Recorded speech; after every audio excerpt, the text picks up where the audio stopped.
Questions for reflection. Our first reading is a selection of verses from the second chapter of the book of Ruth. The book is the story of a Moabite woman named Ruth who accepts the God of Israel as the true God and the people of Israel as her own family. She marries Boaz, the great-grandfather of King David, and she, a Gentile, is incorporated into salvation history. The entire book and its insertion in the historical books of the Hebrew Scriptures underscores that the Lord's plan of salvation from the beginning was meant to be universal.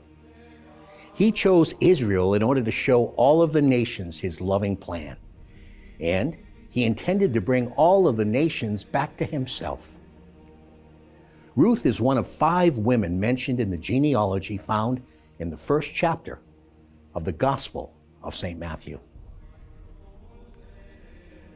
Our responsorial psalm for today's Holy Mass reminds us that family is part of God's loving plan, and that one of the blessings of family life is marriage and children.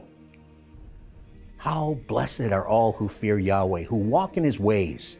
Your own labors will yield you a living. Happy and prosperous will you be. And the psalmist continues, your wife a fruitful vine in the inner places of your house, your children round your table like shoots of an olive tree. Such are the blessings that fall on those who fear Yahweh. Do we believe this? For those of us who are married, do we receive our spouses and our children and grandchildren as gifts and blessings?